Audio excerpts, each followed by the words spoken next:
Hello, LCPA. In this video, I'm going to walk you through our new advisory information that's the most up to date.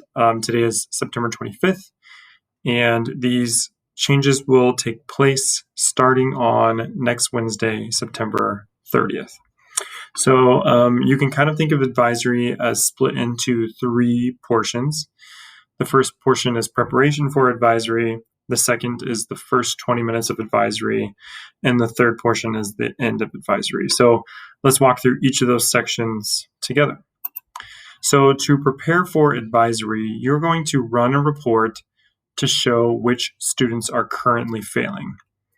The reason we want you to run this report is so that we can have one-on-one conversations with the students who have either D's or F's right now in the gradebook, and just try to figure out what we can do to support them and what conversations we need to have with them to get them to turn in their work. So I'm going to take a second and show you how to run that report in Tyler. You're getting ready for advisory, and you need to know which students are failing currently in some classes for their semester. So I'm going to show you how to run that report. You're going to log into Tyler. I use the Classic Tyler. So if you're not using Classic Tyler, you may have some trouble here. On the Classic Tyler, I'm going to go to my 6th hour roster by clicking on the three people here next to 6th hour. So I'm going to display my roster, and you can see all the students I have in my 6th hour.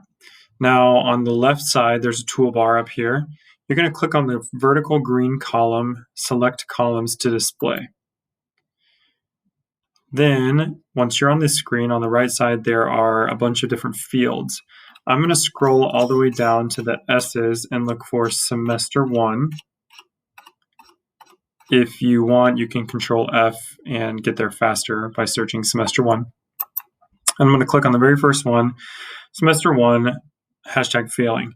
So it's going to count the number of failed courses in semester 1 from the gradebook. So once I have it in blue, I'm going to click the left arrow and add. And once I hit done, it's going to update my display and show me how many courses the student is failing in semester 1. So in this class, I have one student, Abdul, who is failing in semester 1. Now that you have your report, we're going to look at the first portion of advisory, which is from 11 to 11:20. This is an ideal time. It may take you a little less or a little more time than what we've allotted, but that's okay. So from 11 to 11:20, you'll take your attendance for the hour. Whatever announcements need to be made can either be put up on a slide or in a Google Doc or in the chat. And then after these first two are done, you're going to check in with your D and F students. So using that report that you just ran, you're going to pull out the students who have at least one course that they're failing for this semester. So the way I suggest doing this is leaving the main room open and then using breakout rooms to meet with students one-on-one. You must visit with the D or F students once per week, and that can be either Tuesday or Friday, whichever is best for you. If you have a lot of students on that list that have Ds and Fs, you can split those between Tuesday and Friday. So you might choose to meet at one-on-one with half of them on Tuesday and half of them on Friday. And you do need to make sure to log that contact into Tyler, since Tyler is our legal system for documentation about interventions and contacts with students. So please do log that into Tyler. If you are co-teaching an advisory, you and your co-teacher will split the roster and share those one-on-one conversations. So you may have the original meet room open, and then each of you will have your own breakout room open as well. So I'm going to take a second and show you how you can create a breakout room without leaving the original room. All right, I'm in Google Classroom and my advisory is about to start. So I'm going to click my Meet link, and it's going to open up the Meet where all of my students, my entire roster is going to show up. So I'm going to click Join Now, and all of my students will be able to join into this meeting. Now, when I'm ready for a breakout room, I'm going to open another tab and go to meet.google.com, click Join or Start a Meeting, and I'm going to nickname it Advisory Breakout, and click Continue. Now you're going to see at the top that both of these meetings have a little red dot, which means they're both open and active. Okay, I've got my mic and my camera off in both of them just for now.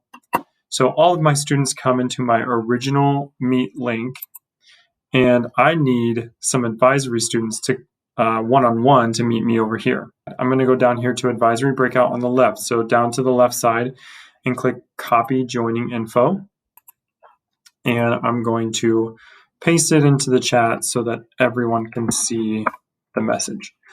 So now when I want Ariel to come and join my one-on-one meeting in this breakout room, I'm going to ask her to click this link, and it'll send her right over here into this meeting.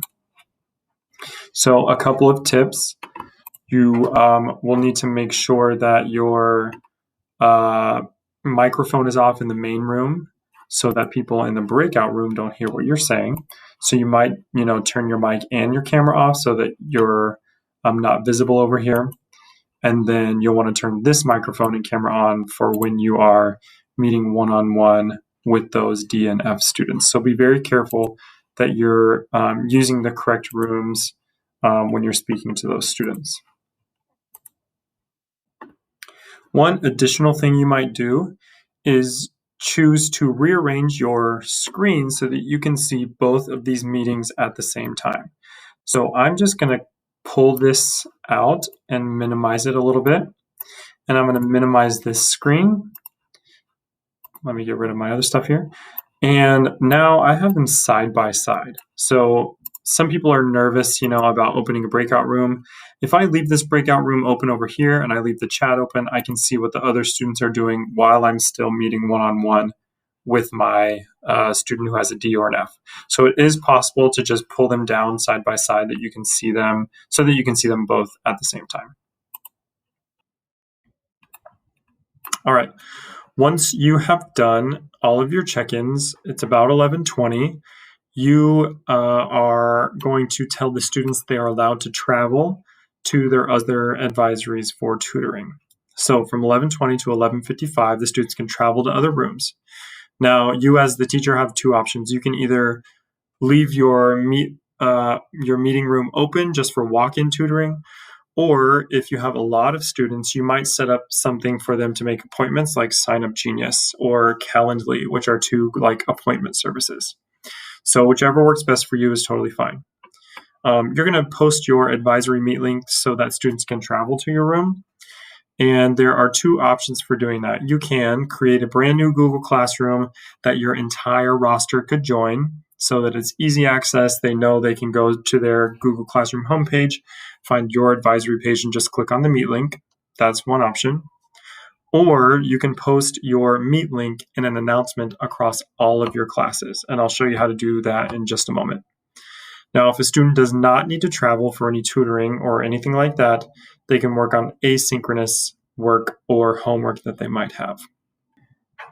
So one good way for you to share your meet link with all of your classes all at the same time is by making one class announcement and posting it to all of your classes.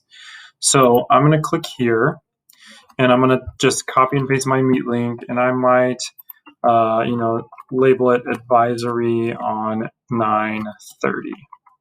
And then I'll offer this meet link, right? And then over here, where it says for, I'm going to go through and I'm going to click all of the hours that I want it to post to. So I'm going to post it to every single one of my hours so that all of my students can see it. And then I'll click post.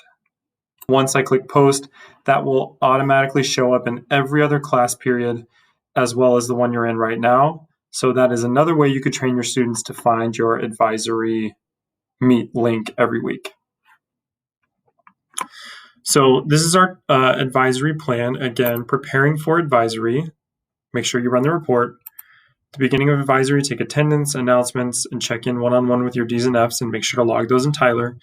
And finally, allow students to travel to you for tutoring or scheduled tutoring appointments.